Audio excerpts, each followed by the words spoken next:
God blesses whoever hears this, so that your soul might be saved. By way of introduction, my name is Sean Weed. I was born not born, but raised in Bernice, Louisiana, small town, population 2,500. Technically right outside of it in a small community by the name of Pisgah. When I was 19 years old, I joined the Marine Corps, and I actually have this to show you. This is my military ID. That's me as a staff sergeant in the Marines. I know that I've gained a lot of weight. This is my Marine Corps active duty card that I should have turned in when I left, but after 13 years they owed me something. I only had another 7 to go to retire, but just wasn't happy, so I got out, and now I'm living in California. I am happy now. I've married, have a beautiful little baby girl. She just turned 2 years old, and but the thing that I want to tell you about is something that happened to me while I was still in the Marine Corps, and this is my testimony of hell. I believe, if my memory doesn't fail me, it was April the 4th of 1994, which is kind of a hard date to forget, 444. I was in 29 Palms, California, but we Marines called it 29 Stumps. And in the middle of this desert, there was a little tiny camp called Camp Wilson.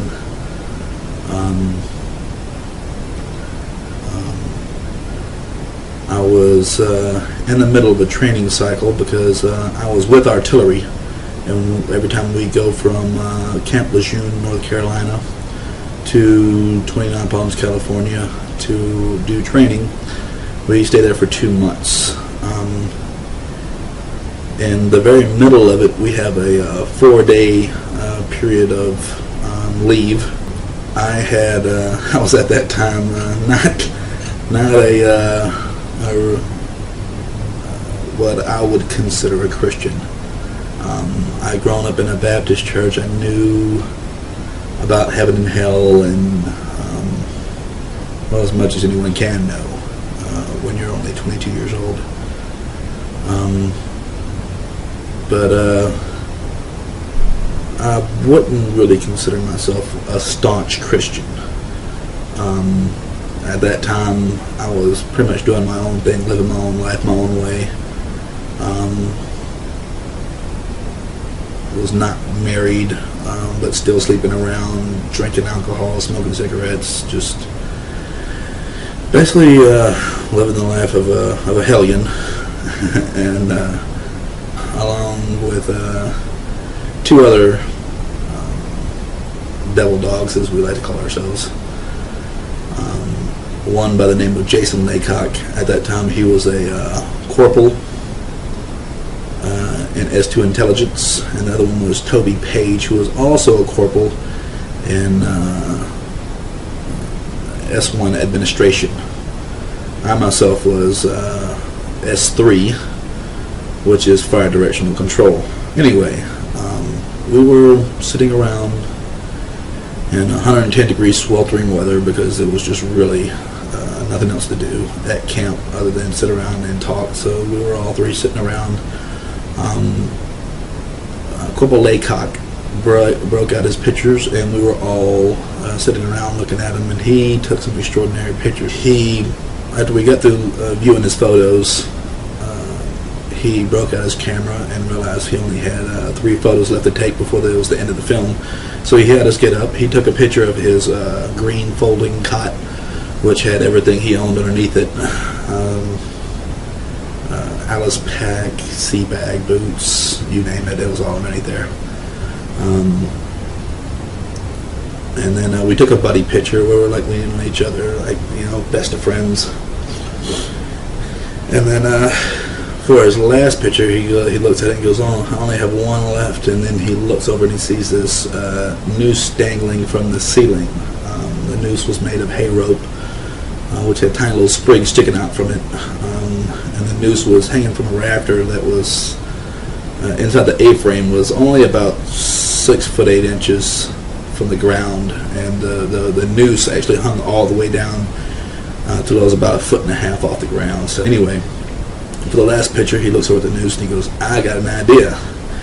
And usually when an intelligence guy says that, it usually ends up being the equivalent of a redneck saying, "Hey, y'all, watch this."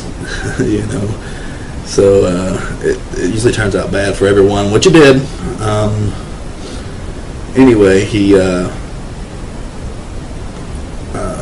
since I was the lowest man on the totem pole, he says, "Hey, Reed, why don't you?" And of course, on top of that, I was a little bit crazy.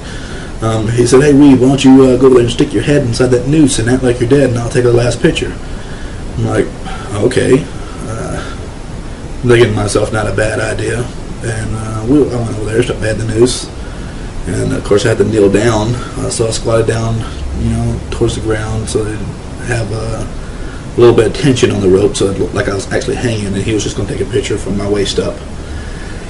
Anyway, he was giving me direction. He's like, "All right, now let your arms dangle loose. Now close your eyes.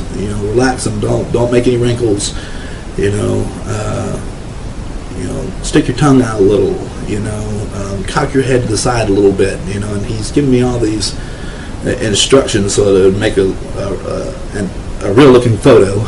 And I didn't know it, but at that time, he was using his voice to mask the footsteps that were sneaking up behind me. Corporal Page had gone out the front door and came in the back door right behind me and was sneaking up on me. He grabbed the knot and slammed it down around my throat, just as I had exhaled. So immediately I stood up, stunned, because I didn't know. Number one, I didn't know that he was sneaking up behind me. Number two, I just got this rope slammed down around my neck, and number three, I couldn't breathe. So I immediately stood up, and I knew I had just seconds left, maybe 6 to 8 seconds, because I had just exhaled and I couldn't breathe back in.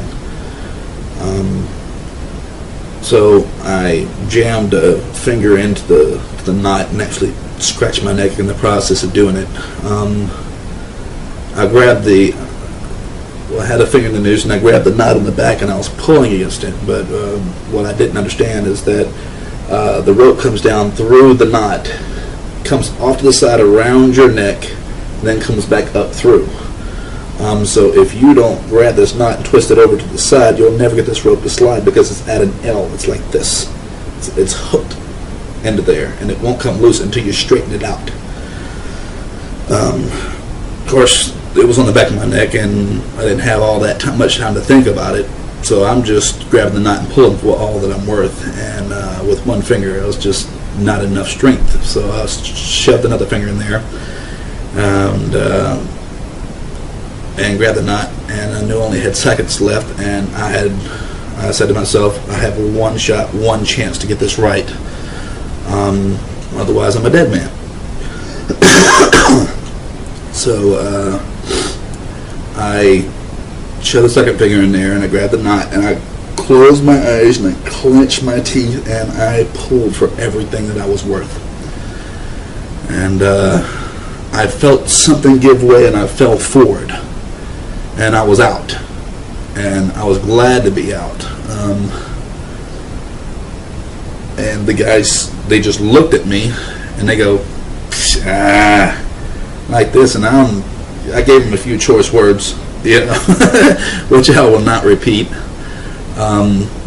Anyway, they just turned around and went over and sat down on their cots, and I went over and sat down with them. I sat down right beside Corporal Jason Laycock, and Corporal Tubby Page was sitting right across from him. Corporal Page reached underneath his cot and pulled out a brown paper bag.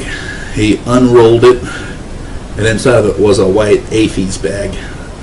filled with what we call ghee dunk, or snacks, candy, soda, stuff like that, chocolate, chocolate chip cookies, whatever. And I actually leaned forward and looked down inside the bag, and I saw that he had mostly some Ho-Hos and some Twinkies and Star Crunches. He had a couple Gatorades inside there, lemon, lime, orange. And at that point I was like, okay, you didn't need anything to eat. You already had a bag full, but in the meantime, he began, he closed up his bag and was eating some Ho-Hos, which comes 3 in a package. And these are the ones with the chocolate icing around the outside, but on the inside it looks like a swirl of chocolate cake and icing. Pretty good. You can actually twirl them and eat them at the same time until there's nothing left but the center. But anyway, he leans over and he looks at me right in the face, and he's only 4 feet away from me. He leans over and he looks at me right in the face. He goes, "I don't think he's playing." Of course, we're the only 3 in the room, so I'm just like, what's he talking about? So Jason Laycock and I turn and look back, and sure enough, there's my body hanging from the noose. Needless to say, I was completely shocked. I don't have that great of eyesight. I need glasses, and at that time it was no different. But I could still tell from the outline that it was me, So I immediately, just shocked, I just stood up, and I turned and faced my body, which was hanging from that noose roughly about 30 feet away. And I walked out, and I walked over closer till I was about, maybe 15 feet away, so I could get a better look, and sure enough, it was definitely me. And I'm standing there, and I'm thinking to myself, how can I be there and here at the same time? I look down, and I'm sure enough, I'm wearing the same green t-shirt, the same brown web belt, the same camouflage pants, the same black boots. I even pulled my dog tags out, and I was still wearing them. But it was when I pulled my dog tags out that I dropped them, and I looked at my hand, and I realized that if I stared at my hand, I could see through my hand and see the sand on the ground. And that's when I realized I was dead. And I had been dead and sitting next to my friends for 5 minutes, and then I realized they didn't even know I was there. They couldn't see me. And he saw that my extremities on my face were blue, so he tossed his camera off over towards his rack, not really caring for its care at all where it landed. He just tossed it, and he ran forward and he grabbed my body around the waist and picked up. When he did this, he screamed for Corporal Page to come over there and get the noose off my neck. Corporal Page, for all his strength, barely got the noose off my neck, and he had to really struggle with it. Anyway, they managed, for all his strength, it took him 2 or 3 tries to get the rope off my neck, and he was just exhausted afterwards. His arms were completely burned out. Anyway, they drag my body over and they throw it on my rack. In the meantime, I thought, okay, well, this is my opportunity. My body's not moving around anymore. It's laying down. It's, in a stable position. I'll just lay back down into my body. And so that's pretty much what I did. I placed my foot inside of my foot and my other foot inside my foot, and I sat down just like I'm sitting now. And I looked back and saw how my body was laying and how my head was positioned, so I just leaned back into my body. I'm instantaneously standing up, and I'm in complete darkness.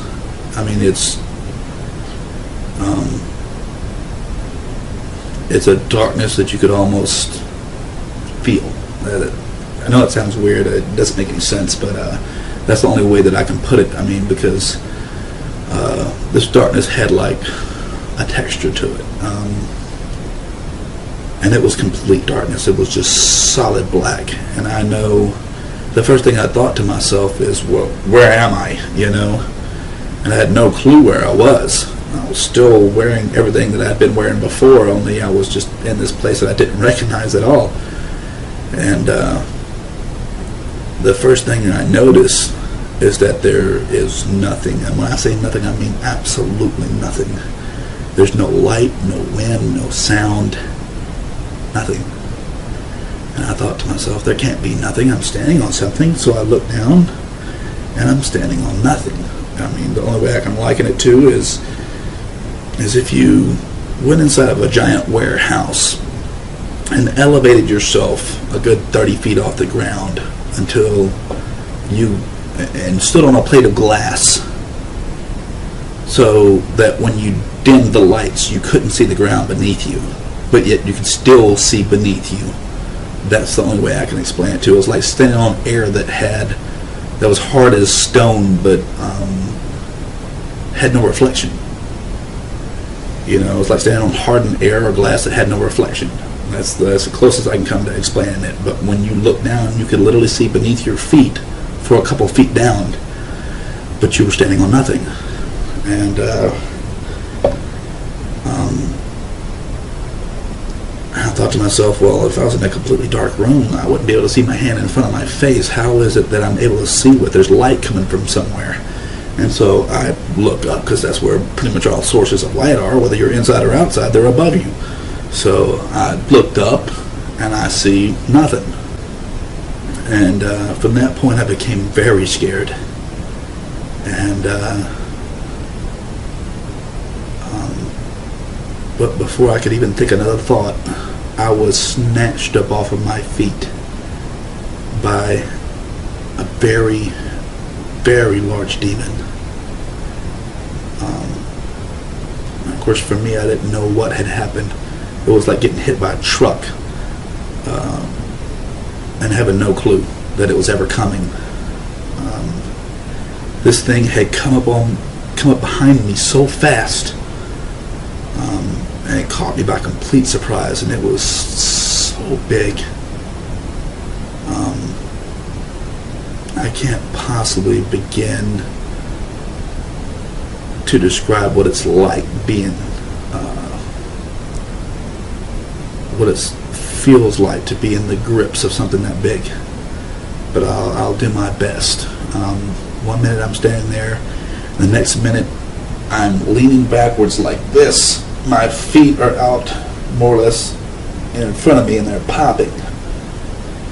And I have this pain just shooting from my head to my feet like a bolt of electricity, but it's not stopping. It's like being constantly shocked or electrocuted. And I had this pounding sensation, just hurting pounding sensation coming from my left shoulder that hurts even worse than this electricity that's running through my body. And I look to my left, and I see these fingers which come down to roughly the bottom of my chest. And it was even hard to look over to the side because the depth of its hand was like this. The width of its hand was like this. I mean, it literally went from the side of my neck out to maybe past the end of my shoulder, the width of its hand.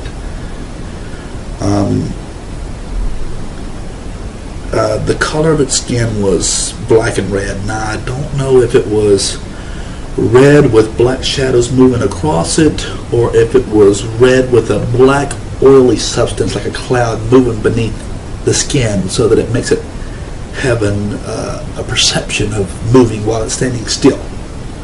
You know, kind of like the sky stands still and the clouds move across it. Kind of like that. I'm watching these giant red fingers with blackness moving through it. Now, like I said, I don't know if it was shadows or if it was a substance beneath the skin. All I know is the fingers were very big. Each one was about this big around and roughly about this long. And this thing was crushing my left shoulder. Now, one thing I do understand in retrospect is that pain when you have no body. When you have a body, I can break a finger, and it only hurts here where the break is. It doesn't hurt at my feet.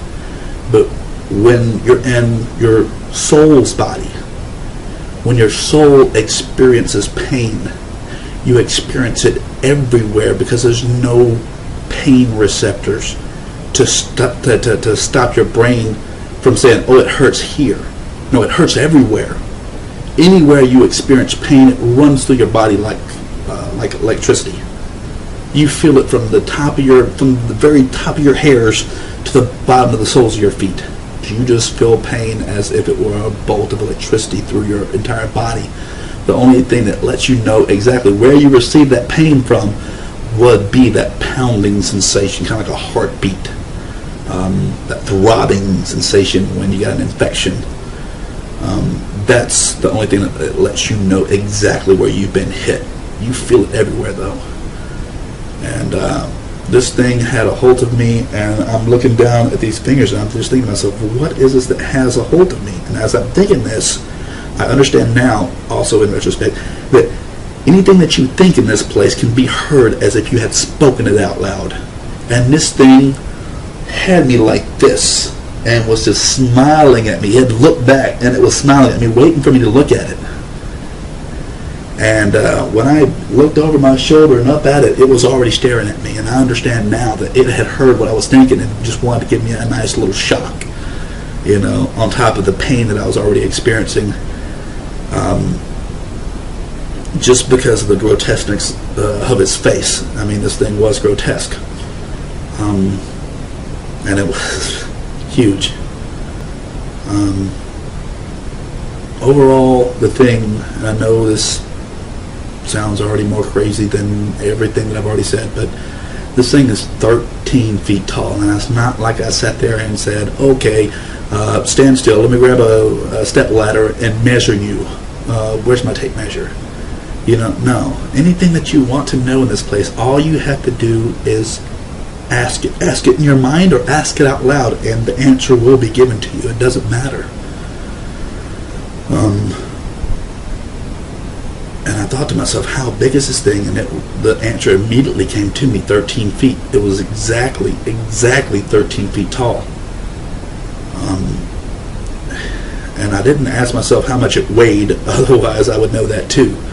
All I know is the thing was huge, just big. It's, like I said, its skin was black and red. It had no hair whatsoever on its body, none. Like no hair up here, no mustache, no beard, no hair on the knuckles like I have. Just completely hairless. It's completely humanoid in shape, though. I mean, it had 2 legs, 2 arms, 1 mouth, 1 nose, 2 ears. Other than that, it looked completely human. The differences was this, where our eyes are white. Its was yellow, and where the iris of our eyes can be green or blue or brown, its was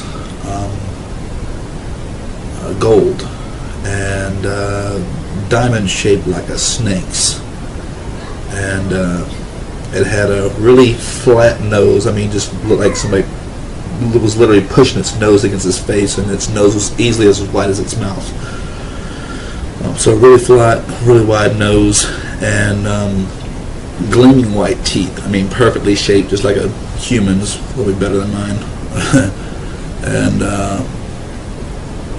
it had, the only thing that looked really strange about its teeth was it had, where we had our canines, it had 2 tusks coming up out of its mouth like a boar, like a wild pig.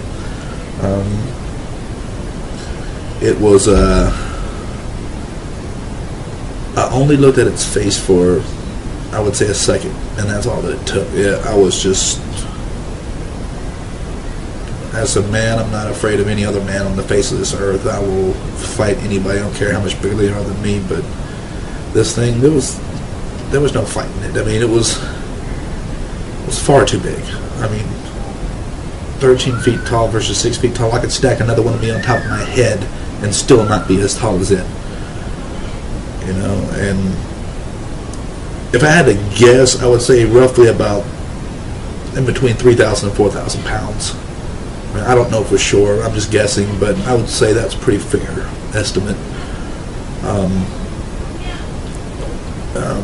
The thing, like I said, it just picked me up and took off with me, and then was running. It had me by one hand, by the shoulder. It had me by the shoulder with one hand, and it was moving at a very, very fast velocity. And all I know is the thing was moving very, very fast. And had complete control. I mean, just, there was nothing at all I could do to get away or anything like that. And I looked at its face for only a second, and it was enough to scare me. It would be enough to scare anybody, I'm pretty sure. And I looked away from it, and from that point forward, the only way I can describe it is all hope just poured out of me.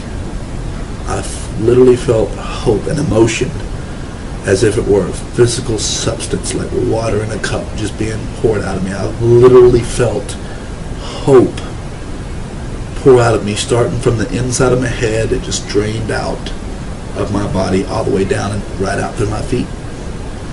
And once hope left me, it was like I became numb.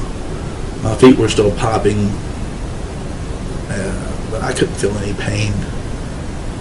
It was just like I was just drained completely of all strength. Any energy that I had was just gone. It was of all strength. Any energy that I had was just gone. It was I don't know if this is in the Bible or not, but I think that the strength of hope is in God. You know, and without God, without any hope, you don't really have a reason to live. You don't have a reason to fight. You don't have any strength whatsoever. So without hope, you don't have strength. And I know that's kind of grasping at straws in a way, but for me it makes sense. And after hope left me and I was just kind of like going along for the ride, just numb, realizing that this thing was taking me wherever it wanted to take me, that's the next thought that came to me, is where is it taking me? And then the thought instantly came to my mind, the answer did. And the answer was, it's taking you to hell. Now, when I grew up in a Baptist church, I was taught hell was fire and brimstone. That's an empty void of an area, but that's also in the Bible too. We just don't pay much attention. And they shall be cast out into outer darkness, where there shall be weeping and gnashing of teeth. The outer darkness that they're speaking of is where I landed. But anyway, I understood that it was taking me to the portion that I did not, certainly anyone would not want to go to, which was the fire and brimstone portion. It was going to take me to that fiery lake and cast me in, and I understood that. And when I understood that, it was mortally appalling, is the only way I can put it. I mean, it played over and over in my head again. It's taking me to hell, it's taking me to hell, it's taking me to hell. And there was just nothing I could do. Nothing I could do to stop it, nothing I could do to prevent it. And I just kind of dropped my head, and while this is playing over and over and over in my head that it's taking me to hell, and I saw this pinpoint of light, well, before I saw the pinpoint of light, I started thinking to myself, this is wrong. I'm not a bad guy. I've never murdered anyone. I've never molested any children. I've never raped any women or done anything just drastic that would cause you to be placed in hell, for sure. For me, I was just an average person. I drank a few beers, smoked a few cigarettes. I wasn't like into drugs or anything like that. I mean, I was just an average guy. I go to church every once in a while, so I didn't really picture myself as bad. Not bad enough to end up in hell, but one thing that I understand now is there's plenty of good people in hell. A lot of people that used to call themselves Christians are there. And it's because they didn't really devote their life to God. They lived one foot in and one foot out like I did, And you don't have to be a bad person to go to hell. All you have to do is just be average. God doesn't call us to be average. He calls us to be holy, like He is. And what that really means is you gotta, for lack of better words, you don't have to become a Bible-thumping Christian, but you should devote your life to God for as much as you possibly can. And if that puts me in the category of Bible-thumping Christian, then so be it. I'm a Bible-thumping Christian. I would rather be that than in the middle. Because I know where the in the middle gets you. It gets you in the same place that being fully against Him gets you. It's kind of like He said in Revelations 3:20, I wish that you were all the way for me or all the way against me, but because you were in the middle, because you were lukewarm, I spit you out. I don't want to be that again. I don't want to go back to hell. I know it's there, and I know the place is not made for us.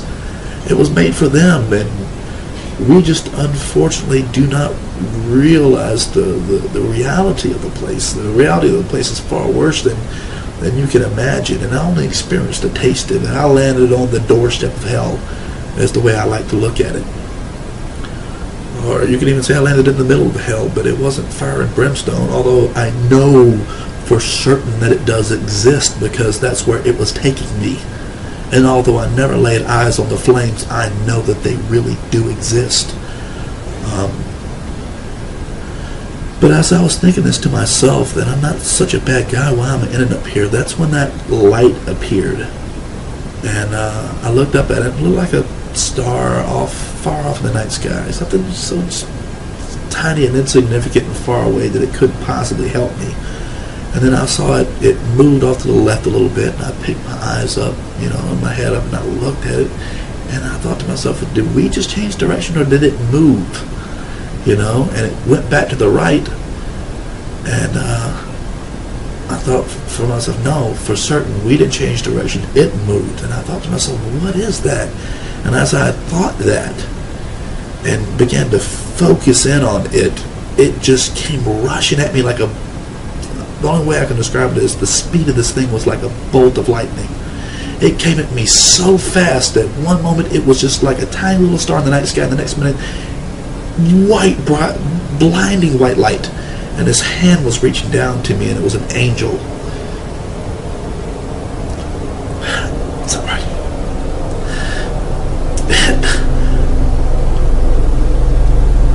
And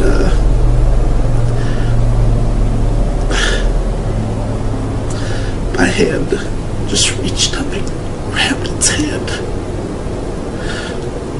I was thinking to myself, I'm going to reach up there and grab his hand, and this hand is going to save me, because that's all that I saw was just a hand. But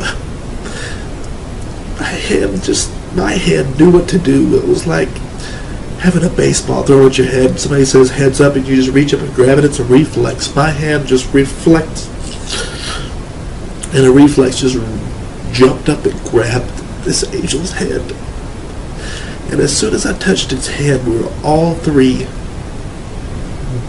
all motionless and all standing back up on this ground that you can't see. And this beast, this demon, it still had me by the shoulder. It was kind of almost even leaned over a little bit to grab me by the shoulder. And I could instinctively, I knew to stand still, because if I had moved, I know that it would have ripped my shoulder and my arm off at the same time and just beat me with it. I mean, the thing was just that massively strong. I knew within me, there was something telling me, don't move. And I'm just standing there, staring up, looking at this angel. And the angel itself, to describe it for you, was 9 feet 6 inches tall. It had brown wavy hair pushed to the back. It had an olive color skin. It wasn't really white, wasn't really black, it was somewhere in between, but the light that was emanating from within it was so bright white that it almost practically overshadowed the color of its skin. You couldn't even really, you had to stare to see the color of its skin. And I keep saying it because it's an it. It's not really a he or a she. although the body is shaped like a he, okay, it's shaped like a male, when you look at its face, the face is like the most handsome man that you've ever seen, blended in perfectly with the most beautiful woman that you've ever seen. I mean, when you look at this angel, you think to yourself, wow, he is beautiful. And I know that's some odd words to say. In the English vernacular, the male is known as handsome and the female is known as beautiful. But this angel was absolutely beautiful. There's no other words for it. And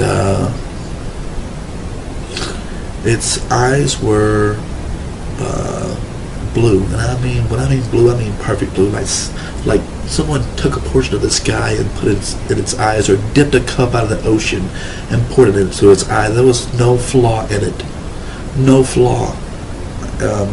Perfectly beautiful in all ways.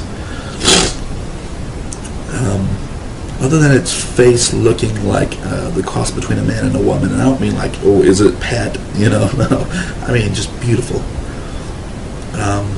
It was completely shaped like a man. You could see it underneath its white robe. It had chest and it had strong arms. It had an Adam's apple.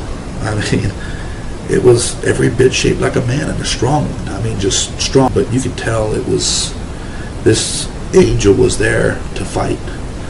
And he had on a white robe. It was cut down in a V in the front with gold lace.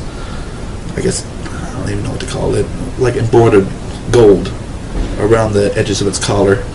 And not lace, but embroidered gold. And the sleeves came just below the elbows. And this robe was kind of like a white Roman tunic robe. I guess that would be the best way of putting it. And it came just below its knees. So its knees and its elbows were covered. And I was just so blown away by the beauty of it that I didn't even really check to see if it had any shoes on or not. I don't really remember. All I know is it was big. Not as quite as big as the demon, but big enough. And I'm looking up at it, and I'm just blown away by its brightness and its beauty.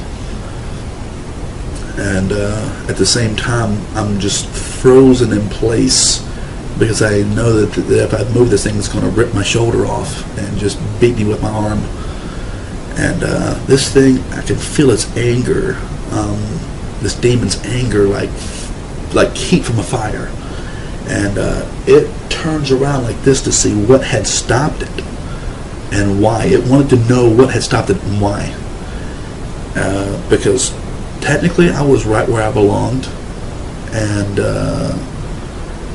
once you're there in hell, you don't normally get a chance to leave. So it owned me like a piece of furniture, like your car. It owned me, and it wanted to know why it was being stopped. So it turned around and was ready to fight. Make no mistake, this demon was ready to get down in the worst way. But as it whipped around, this angel just, its speed was incredible, and it just rushed forward and with an open palm hit this demon, and it had to angle its arm upwards at about the height of its head to hit this demon in the chest. And it hit this demon with such power. I mean, I can't describe the fierceness of the power of this thing, but it hit this demon with such force that its hand was literally ripped from my shoulder. It had no clue what had hit it. By the time it had even turned its head, it was already hit. And this demon was hit with such force that it literally folded up and started flying backwards, folded in half like this, flying backwards. And I'm just watching it fly backwards and skip off this ground that you can't see, like a stone over water. And this angel looked at me and he called me by a long name, and I immediately understood it to be mine. It was a heavenly name. But as soon as it called me this name, it took it from my mind. It called me this name to let me know that, more or less, that I still have a chance to make it into heaven. You know, like, I have a heavenly name. I squandered it. I wasted it. And if this had been my ultimate time, my last breath, for real, that's where I would have stayed. But when he called me this long name, it was a feeling of home. You know, like when your mom calls you for dinner or supper, however you want to say it, and you know that it's time to go in and eat, and you're all happy, you know, because you just stayed outside playing forever, you know, and you're about to go in and sit with your family. It was like that. It was a feeling of home. And it looked at me and it began to speak to me, and its voice was like a waterfall. If a waterfall could speak, it was like a rushing sound in your ears, like Sean. And I understood later on that it was converting my understanding to understand its language. It didn't descend down to my broken language of English. It elevated me up to understand its language. It messed with my mind, for lack of better words, but it elevated my understanding. And he looks at me and he says, "Hello, my name is Michael." And I immediately knew that this was the Archangel of the Bible that spoke of the Archangel Michael. And I can tell you for certain, I've seen them both. I've seen the Archangel and I've seen Jesus, and they look nothing alike. And they are not the same being.